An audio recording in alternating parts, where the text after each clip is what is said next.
Hey, we'd like to take a minute to thank our sponsor, Isotope, makers of software and plugins for audio repair, mixing, and mastering. We use Isotope products here at the High Gain. It's an important part of how we've been able to bottle pure podcast gold week after week. And guess what? Isotope offers 1 free month of Music Production Suite Pro, which has all the tools you need to mix, master, and repair audio. Also, you can get 10% off all other software using the promo code FRET10. That's FRET10. All of this is at isotope.com, IZOTOPE.com.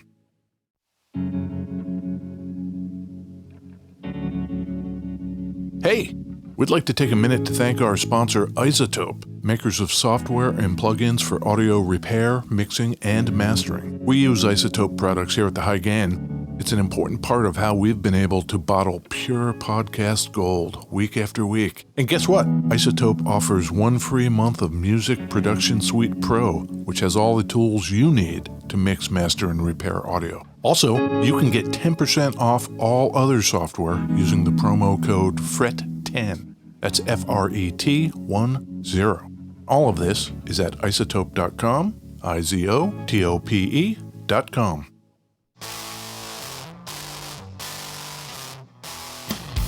Hey, it's Ed Peterson. And this is John Kiltica, Ed.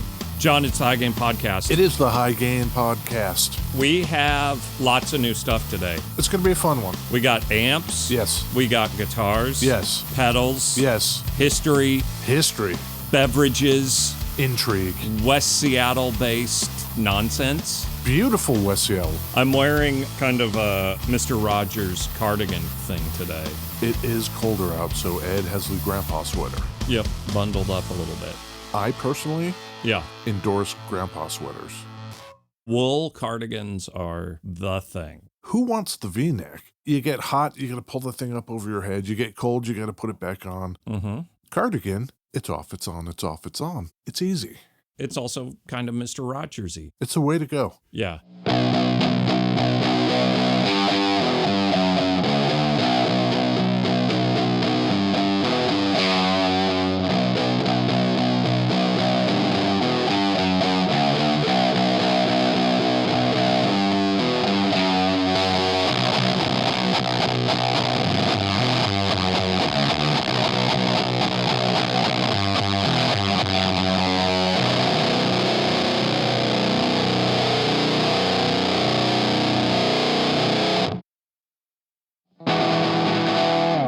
Beverages.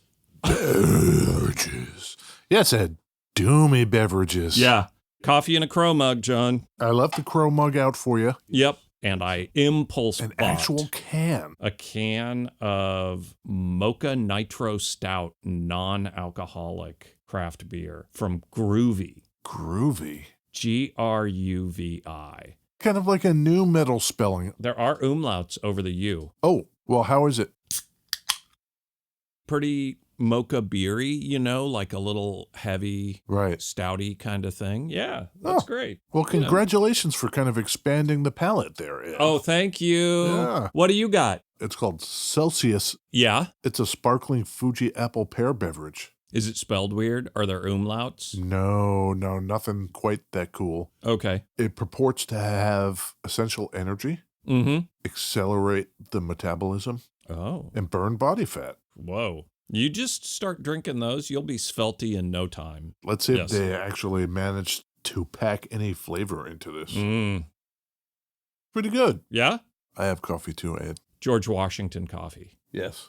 George Washington University coffee. My lovely niece goes there. The new Earthquaker Devices Life Pedal. Yep. What do they call it, Ed?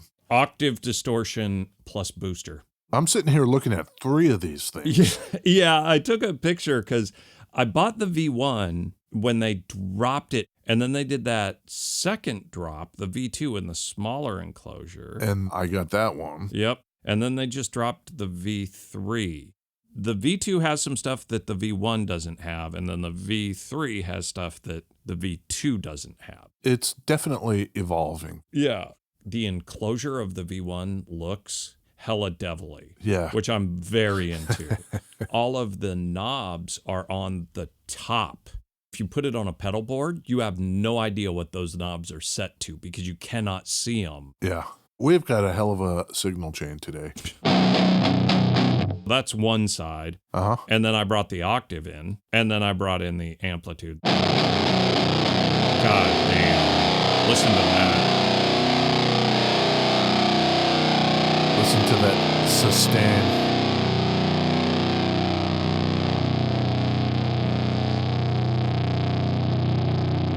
Yeah, that maybe goes on for a while. Those fellas in Sun, they know what they're doing. And those fellas at Earthquaker. Yes. The thing I'm playing through it is an Eastwood Sidejack that Ed just got. Yep. The 20th anniversary, not 20th anniversary of the Sidejack, I don't think.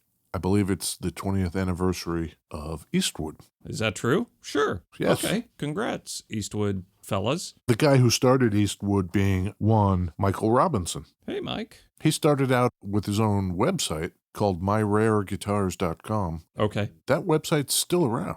Yeah. This guy has a real passion for the old, weird guitars. Right. And he would take pictures and write about them and buy them until finally he decided, I want to start making them. You know how he did that, Ed?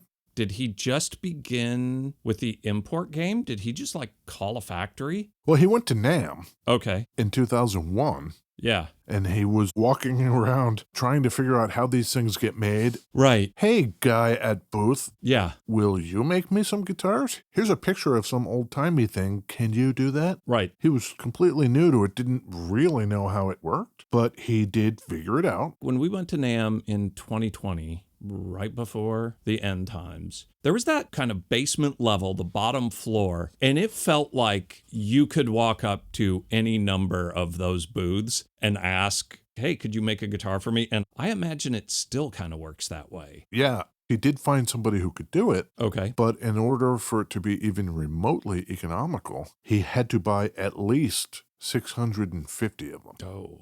Because that's how many just happened to fit in a shipping container. Oh my God, he had to buy a full container of guitars. Yeah. Ugh. Oh, sure, we can make that guitar for you. You got to buy 650 of them. I wonder what the cost of that first order was. Even if it's like crazy wackadoodle land and you can get the thing shipped and delivered for $100, you're still out 65 grand. Yeah. That's a pretty big outlay for most people, I would think. At the time, he had a day job, Great. so he ordered a shipping container and then went back to Canada and quit his job. Oh my God. And decided, well, if I'm going to do this, I guess I'm going to do it. And that year, 2002, is when Eastwood Guitars is born. Oh, okay. 20th anniversary. Yeah. Can you imagine? These things show up and he's like, oh, crap. And he's putting guitars all around his house. He doesn't have a warehouse or anything yet. Right. He has nowhere to put them. Honey, I'm starting a business. Yeah. Yeah, like 650 guitars. How much space would that take up? Yeah.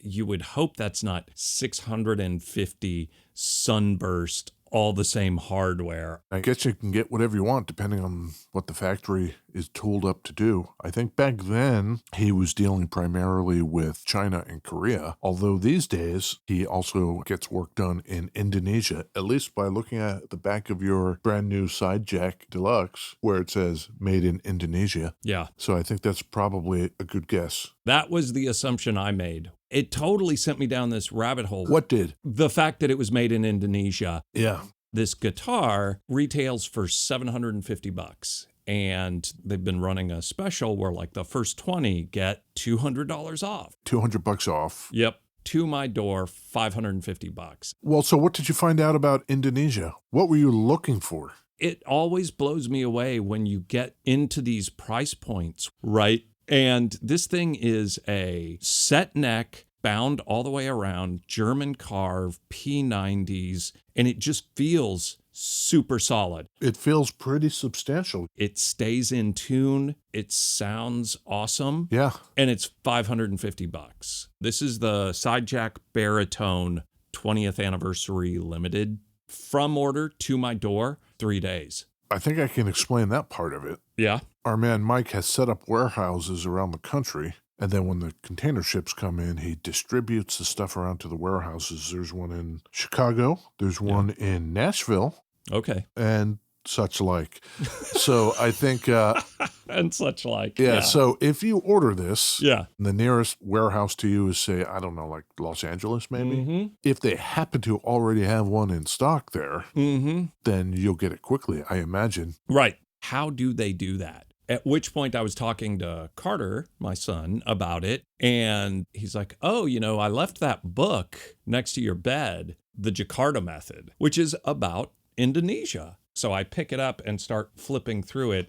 It's called The Jakarta Method by Vincent Bevins. It's got that little subtitle, Washington's Anti-Communist Crusade and the Mass Murder Program That Shaped the World. Whoa. This book came out in 2020, so it's like a pretty fresh read, full of documents and things that the U.S. government would probably rather have not had gotten out.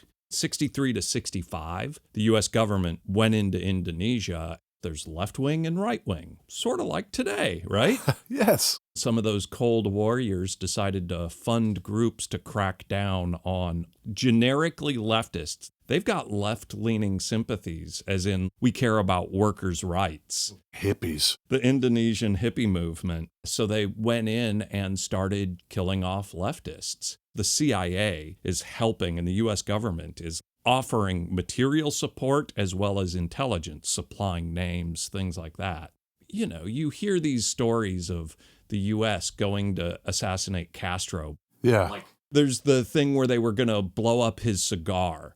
They also were going to put some chemical in his beverages to make his hair fall out, and he would lose clout because he's bald. Those are the CIA plans. In Indonesia, did it work? Sure, yeah. The Jakarta method is the method that the U.S. government used after Jakarta in 63 across the world. They exported it. Exactly. So the cheap labor, as a result of that, Yeah. is that because it is a depressed economy forcing the cost of labor down, or is it because the labor is owned and run by the governments, or both? Some of these Cold Warrior kind of people, I believe a lot of them felt like they were doing the right thing. The effect, cheap guitars. The cause, anti-communist campaigns that start in the 50s. In 2016, before a bunch of stuff was declassified, The Hague actually ruled that that campaign in the 60s in Indonesia was actually crimes against humanity. The actual documents that got declassified, those were published in 2017. So the actual tie between the U.S. and those crimes was not actually known until just in 2017.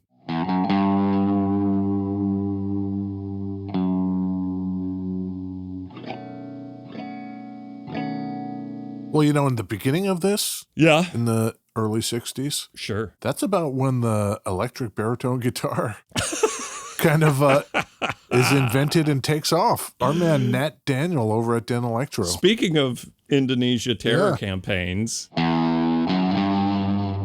Nat Daniel? Yeah, it was Dan Electro who made the first production baritone electric guitar. Okay. It was totally a thing acoustically, right? Throughout history, Right. yeah, you could get baritone instruments. A baritone is effectively tuned down 4 steps, 5 steps? The tuning we're using today on this one, on the low string, instead of an E, it's a B. B. And then from there, it's E, A, D, F sharp, B. Yeah. So you got to wonder if old Nat Daniel, late 50s, early 60s, Sure. cranking out the baritones, thinks he's fighting communism. Oh, yeah? Hey, look at these new guitars. And the CIA is waiting to see who picks them up. A mousetrap with a baritone guitar in it Oh, my by God. the side of the road, and a guy across the street with binoculars. Sure. What's that mechanism called where it's like the ball rolls down the hill and it hits the bucket and the bucket spills the water into a cup and then the cup spills over? Rube Goldberg. Oh, It's all Rube Goldberg Yes. with baritone guitars. the subterfuge. For Right. all we know, Right. the CIA dudes, Sure. all of them, were in bands. I would not doubt it. Ooh, that sounds great. 2 P90s, right? Yeah. I'll put the tone in the middle. What are you running through? Today we are running through an orange. Orange. We're running through an orange Rocker 15 combo amp, all tube combo amp on 10. I've got it cranked. So even on the clean channel, it's giving you a little something. The slow, that's what's going on. I was trying to see what pedal was on. If I stomp on the dirty channel on this orange, Oh, yeah. this is just the amp.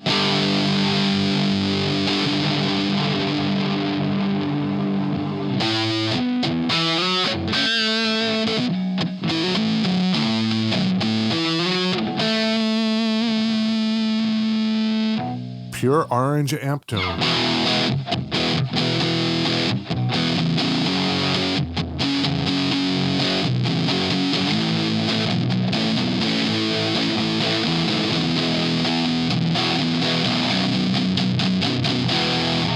Hit me with that droney E. I love that sound so much. You know the great thing about this orange amp? Tell me. Granted, the orange amp is currently on 10, Sure. but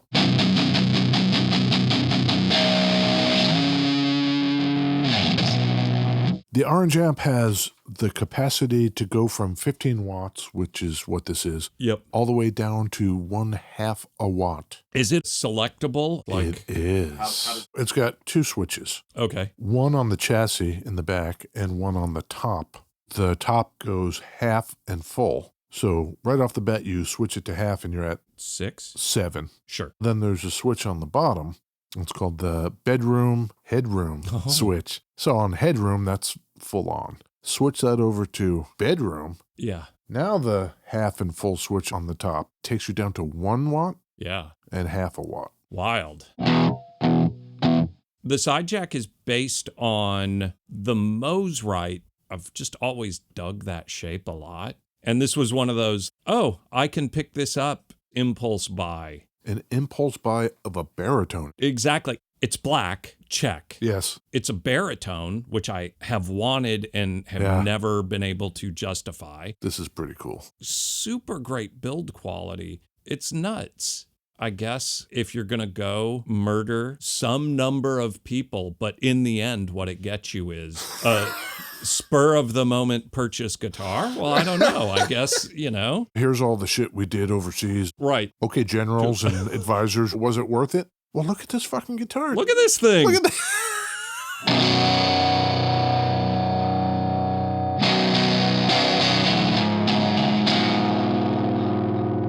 Sounds worth it to me. The worst thing you can do is take it as a given that you can walk into Walmart and nothing is made in America and not have that register in your brain. How did we get here? I do think it's worth a thought. And I think that's why people tune into the High Gain podcast. For our incisive melding of politics and guitars. Yeah, there's got to be a Leo Fender CIA connection. All those times he was like, oh, I got to go home and lie down. My sinuses are killing me. Right. No chance. He was doing some dead drop in the park. That's what I'm saying. Yeah. So the Mosrite shape, for anybody who isn't super familiar with it, it's an offset where the lower horn is longer than the upper horn. Yep. Would have been made by Semi Mosley in the late 50s, early 60s. Most people might know the Mosrite Ventures model. Right. The Ventures popularized this kind of guitar. Episode 63, if you're keeping score at home, folks. So about 63, 65, when all this stuff's going down in Indonesia, Ed. Yeah. And Semi Mosley is striking deals with the Ventures. Oh, do you think the Ventures were CIA shills? Almost certainly. Allegedly. We just made that up. No, we didn't. Maybe. Okay, well, in 1965, say, Yeah. you want a Ventures guitar. Mm-hmm. You don't know that the Ventures are CIA operatives. You just want the guitar. Right. What are you paying for one? $1965. Yes, covert dollars. $223.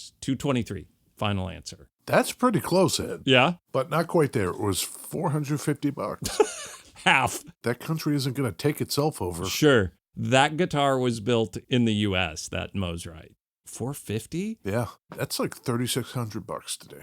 Yeah. Here's a fun little similar game, right? Oh, man. They named this whole thing the Jakarta method based on the method they used. So they were able to kind of refine their processes. So later on down the road, when you go into the Middle East, when you go into Latin America, maybe we've turned some knobs and gotten better at it. Right. The CIA, they learned from their mistakes or something. 70s into like the early 90s, there was a similar program in El Salvador. How many folks do you think died in that program? 500,000. 75,000. The Sudan, 1971. Maybe not as many. 50,000? Around 100. They're getting more accurate. Exactly. Operation Condor, speaking of, great band names, Argentina, Bolivia, Chile. Oh, 1 million. 60 to 80,000. So we're talking numbers under 100,000 all over the globe. 63, they're kind of ramping up. Yeah. How many people in Jakarta? Based on what you're saying, they weren't as good at it yet back then, so the number would be higher. Right. I'm not going to say 1 million anymore. 100,000. You should say 1 million. Really? Yeah, unfortunately. Ugh. And again, leftists, not even communists. This is just like people leaning the wrong way politically.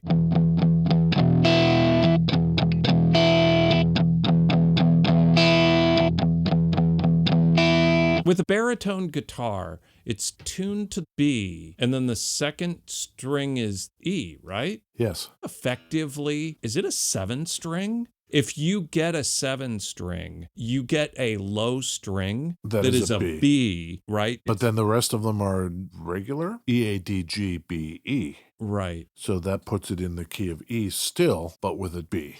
This is B, E, A, D, F sharp, B. It's a fourth lower on everything, right? Yeah, it just puts it in a different key. But you still can just play like a D shape, but it's not a D. Here's an actual D. The note we call D. Yeah. If I play the D shape on this guitar, it's actually an A. You know what you don't have, John? What? A guitar with P90s. I do not. This was a good call. Checked off a bunch of things.